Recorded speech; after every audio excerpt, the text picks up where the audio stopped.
My name is Trevor, and I'm the kind of dad that kids call a grumpy guy. It's not because I don't like to have fun, I'm just a very protective father. Normally, my wife tells me to relax a little, that the kids are growing up and being careful. But, especially in the new year, something inside me wakes up, and I feel like I have to keep an eye on them. I can understand that they think I'm crazy, maybe, like everyone else. I have some degree of insanity, but if you knew what my madness is about, as well as my family, you would understand me too. It all started more than 30 years ago. I have no siblings, so I was always very spoiled. My parents treated me very well, but I still had the fantasy of running away, of living an adventure on my own. I had a lot of energy and felt that my destiny could not be in a small town. Even though I was not even 12 years old, I had to live life to the fullest. My experiment came to a head on New Year's Eve. My whole family was partying while I was sleeping. That was the chance to escape. While everyone was in the dining room, I opened the window and without grabbing anything, I left. Sorry, Mom. Sorry, Dad. But I can't be a kid forever. I walked forward again, thinking about where to go. The first thing I needed to do was to get out of town and go into the wilderness. Luckily, we were surrounded by a forest, so it wouldn't be too difficult to find it. I walked a few blocks, but something in front of me prevented me from passing. A shadowy silhouette stood in the darkness. His eyes were blood red, and his huge figure was imposing. The figure came out of the shadows, and luckily it wasn't a monster, but by its face, it could easily be one. Hey, kid, what are you doing outside your house? The man looked nervous, but he had a huge smile on his face. All his clothes and face were covered with blood, but he didn't have any wounds. I know this was weird, but if I was going to run away, I had to be brave and not be afraid of anything. Or at least, that's what I thought when I was a kid. I'm running away. I've decided I want to live in nature. Oh, I see. And where are Mom and Dad? Are you deaf? They're at home. I ran away. How brave you are, child. As he spoke to me, I could see the drool coming out of his mouth, as if he couldn't wait to do something. Before I could answer him, his eyes popped out of their sockets, and he looked up at the sky. Desperate, he shouted violently. No!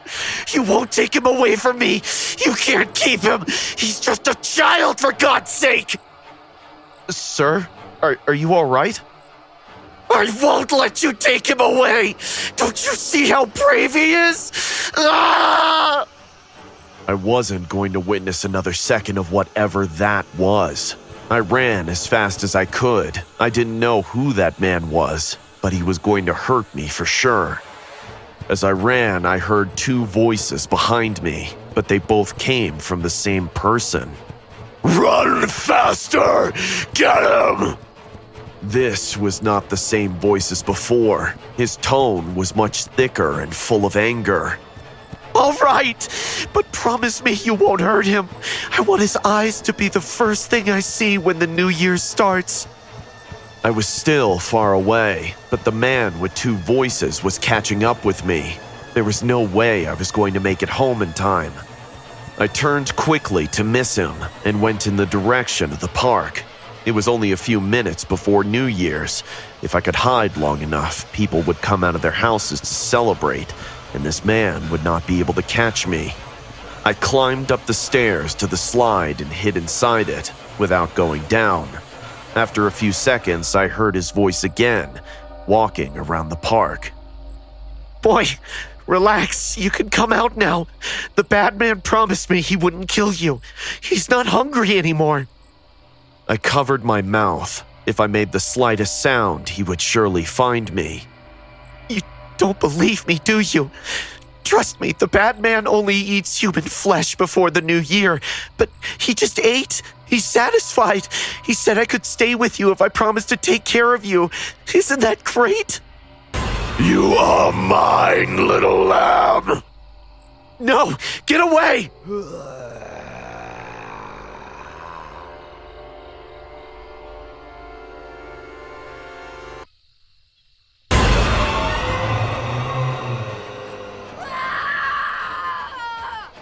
The man quickly climbed up the slide, and before I could muster the strength to pull myself up, he grabbed my leg with his teeth and like a dog yanked me down.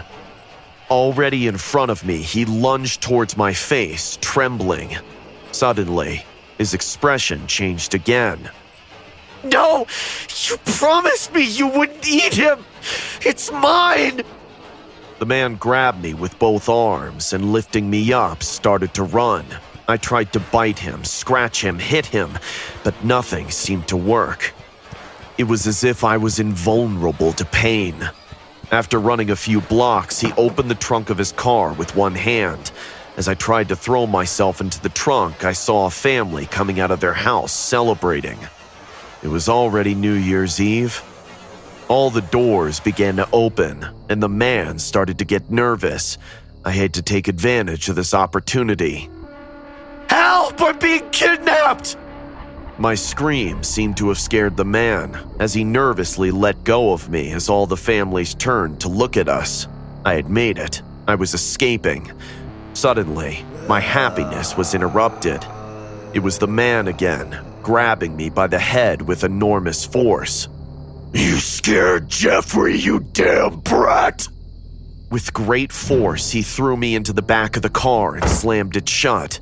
I began to hear the screams of the families running in my direction, but when they were very close, the car started up.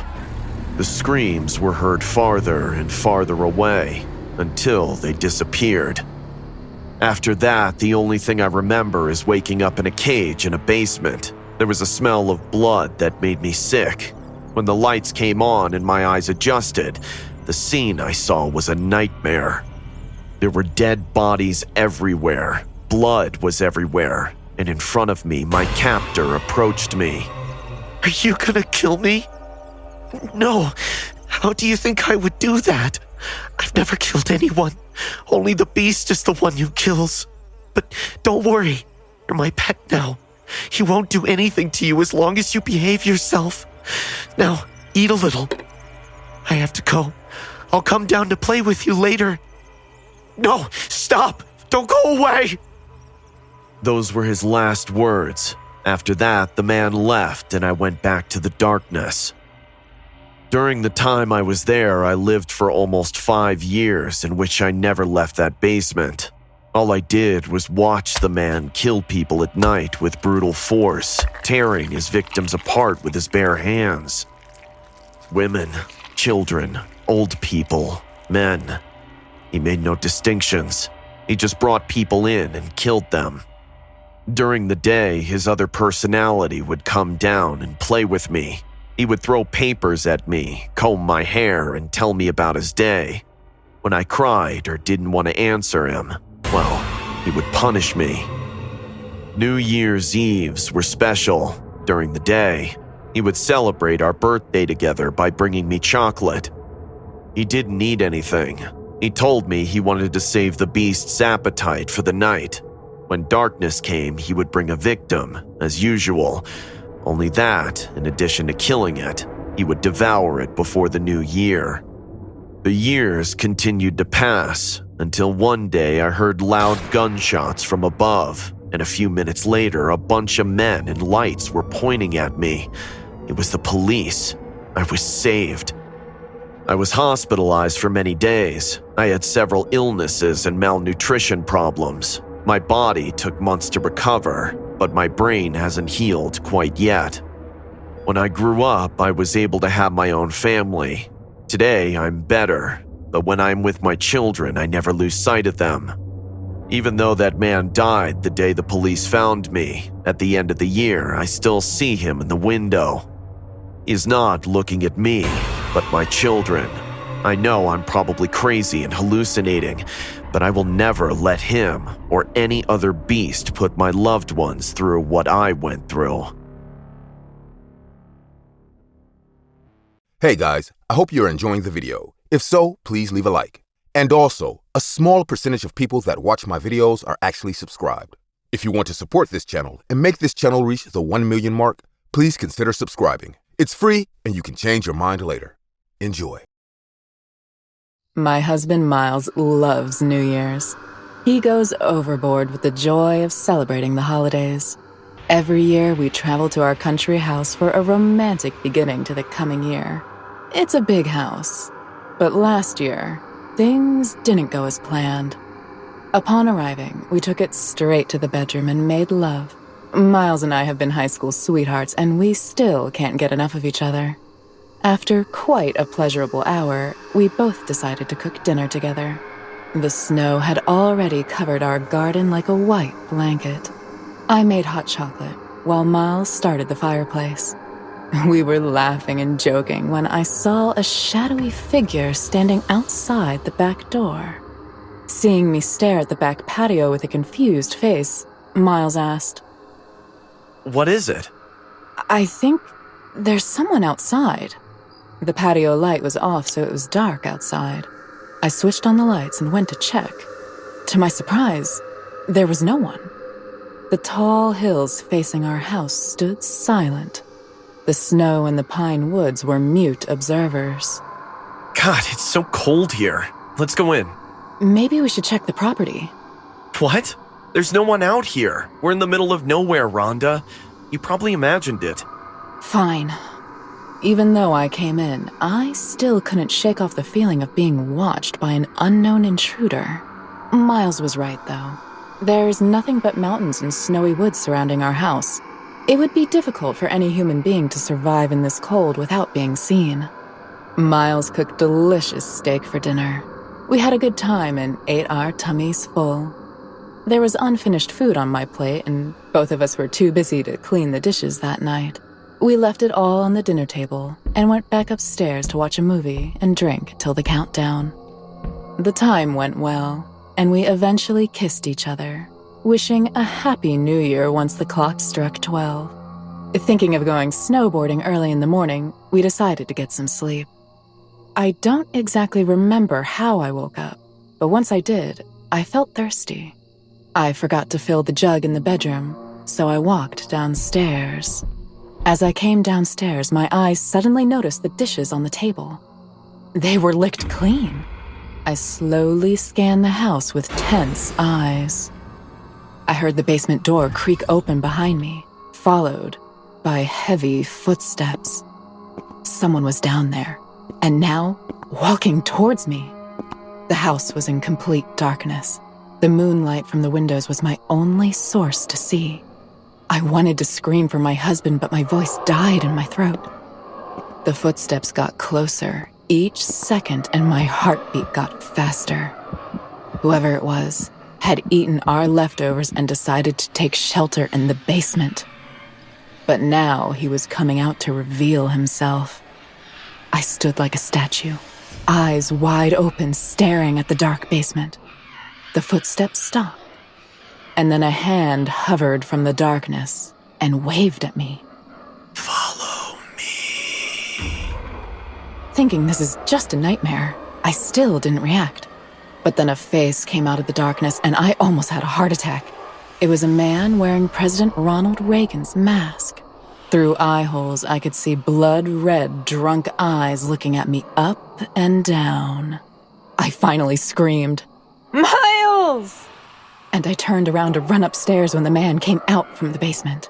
Not in my wildest dreams I expected what I saw next. The man was completely naked, wearing nothing. He held a dried maple leaf over his junk and then began laughing hysterically. Happy New Year! I ran upstairs at full speed, hearing the man chasing me. I closed the bedroom door and woke up my husband. Miles! Miles! What is it, Rhonda? There's a crazy man in our house. God, not again. You probably had a bad dream. No! He's outside our room. Wake up! That's when the knocking began. Loud banging along with psychotic screams. Open the door!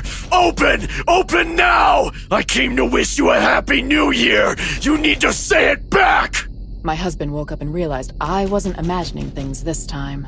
He grabbed the baseball bat from under the bed and yelled back at the naked man. What the hell do you want? I want you to open the door! Get out of my house! And what if I don't? You know you can't call the cops here! He kept hitting the door with his fist and then stopped. Everything went silent. Did he leave? I don't know. We walked close to the door, and Miles placed his ear to overhear the sounds from the other side of the door. For a few seconds, nothing happened. And then suddenly, I heard a mechanic rumble. A tip of a chainsaw started cutting through our bedroom door. Yes, a freaking chainsaw! Miles would have been chopped off like a pig if he didn't move in time. I screamed at the top of my lungs, and the man cut a big hole in our bedroom door. He inserted his head from it, and Miles was shocked. Holy crap! Who are you? I told you, he's crazy! Let me in so I can wish you a happy new year, and then hug you guys! I took the baseball bat from Miles's hand because he chickened out at that moment. I swung the bat at full speed and hit the psycho on his head. The sound of a skull crack rent the air, and behind that mask, a trail of blood started dripping from his head. No! What did you do? Miles ran as the man collapsed on the floor. He opened the door in one go and took off his mask. Jeff, you all right? To my horror, it wasn't some intruder, but rather Miles's best friend, Jeff. And now that I saw his body in the light, I realized he was not naked. He was only wearing a skin-colored costume to give the impression of some crazy, drunk, naked lunatic that broke into our house on the night of New Year's. What the hell is he doing here? It was a freaking prank, Rhonda! I set it up! All of our friends are going to be here soon, and now you just killed a man! Not just any man, my best friend! How the hell was I supposed to know it's your friend? And that it's a stupid prank? No matter how much we argue, what's done cannot be undone. I've killed a man, and guests will be arriving at our house soon. The only option we had was to hide his body. It felt awful, but we dug a hole in our backyard and buried Jeff in it. We then covered the surface with snow so that no one noticed. Jeff's car was parked at some distance, and we drove to a frozen lake in the woods and pushed it in. The weight of the car cracked the frozen layer of ice over the lake and drowned into its depth. Miles's friends came and we partied as if nothing happened. People asked about Jeff and we lied that he never arrived here. Everyone left the next day. We wanted to leave too, but decided to stay for a day more just to make sure there was no clue left of this unfortunate murder. We decided to dig Jeff's body up and burn it so we would never get caught. What we discovered in that process is the ultimate nightmare. Jeff's fingernails were filled with mud, and a few nails were broken too. He had soil inside his mouth and nostrils. Oh my God, he tried to come out. He tried to dig the soil. That means... We buried him alive.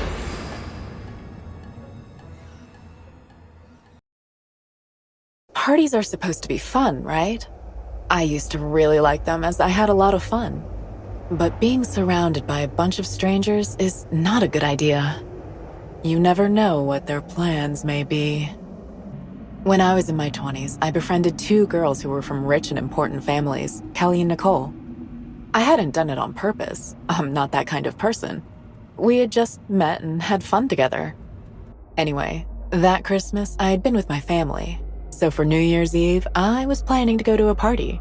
You know, I wanted to have a good time, listen to music, dance, and watch the fireworks once the new year came. Do you want to go to a party with us? Oh, are you guys going to throw one? No, this is much better. We were invited to a great party in a huge penthouse. We'll be able to see the fireworks right above our heads. Sounds great. So you're in, right? On the night of December 31st, they picked me up in Kelly's car.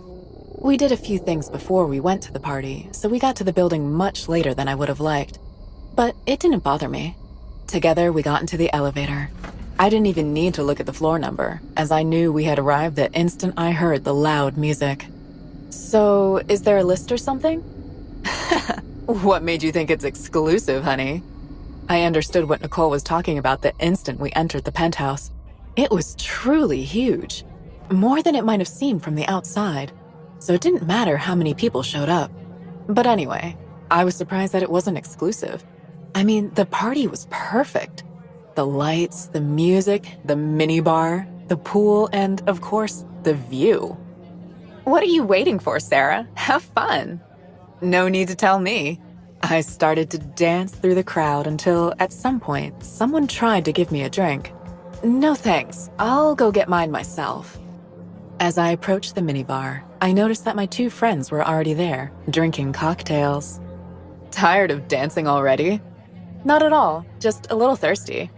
What are you gonna drink? I turned to look at the bartender and said, "Surprise me, okay?"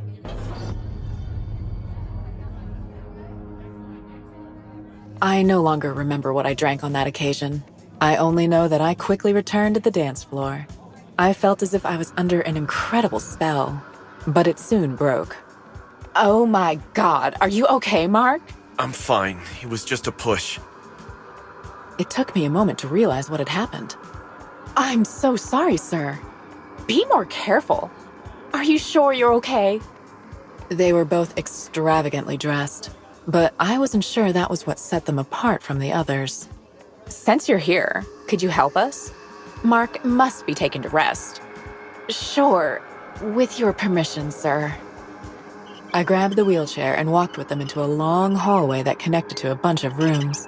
One of these is fine, right? Continue walking. He needs silence. I didn't think it could be so quiet at the end of the hall, but it was. This is the room. Open the door. From here, no one could hear us, and neither could we, so I started to get nervous. My hand shook as I opened the door. Then I turned to see the woman. What are you looking at? Keep going. I felt so pressured that I entered the room with a lump in my throat. Then I left the man by the bed, and I was turning around when I heard the door close. The woman was blocking the way. I think it's time for me to go. She smiled. So soon? You can keep helping us. I think I've done enough. You did something, but not enough. You hurt Mark. Don't you understand? I started to feel sweat covering my cold skin. There are still many things that a person like you can do. Like me? I thought. You will help me, won't you? You'll give him what he wants most. When she pointed at my legs, I reacted and soon walked towards the door. Back off! You can't leave yet. Without hesitation, I pushed her with all the strength I had. Ah! In the blink of an eye, she was on the floor. That's when I opened the door. Don't even think about it! But before I could get out, I felt the woman dig her long nails into my leg. Ah! Stay here, bitch! You ain't done with your work! Every second, she tightened her grip. Barbara. I'm busy here! Let her go. She fight too much. It took a few minutes for the woman to release me. Keep your stupid mouth shut or you'll regret it. It didn't take long for me to start running down the hallway that suddenly seemed much longer. But all of a sudden, a door opened. Stupid bitch. As soon as I heard the voice, I panicked. I didn't want another psycho trying to hurt me, so I hid in a room and locked it. And now what? Relax, man. Let's wait a minute. Why should we? That bunch of idiots are not gonna find out. We'll wait. Understand? Fine.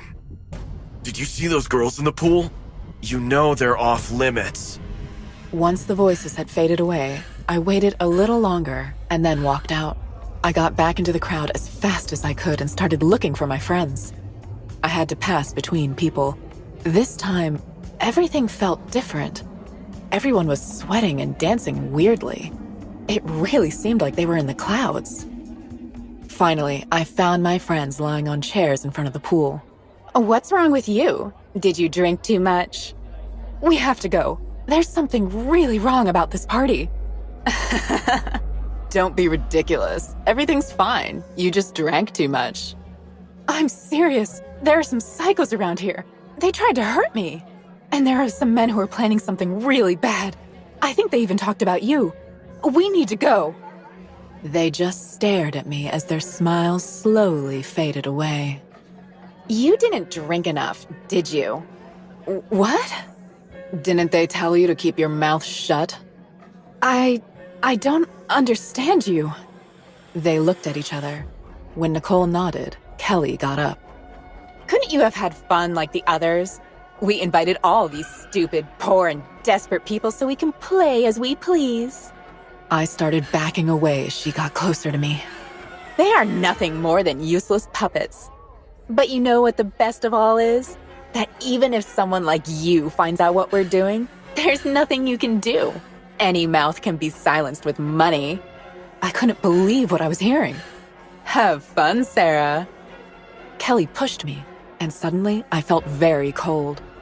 I had fallen into the pool, but was too shocked to react until I started to hear the fireworks. When I got out as fast as I could, in front of me, I saw it. A man was screaming in pain because he no longer had his hand. As I coughed, I figured that fireworks accident was just another part of the sick plan. Luckily, that night I arrived home safe and sound. People have never believed my story, but I understand. It's difficult to accept that such horrible things can remain hidden.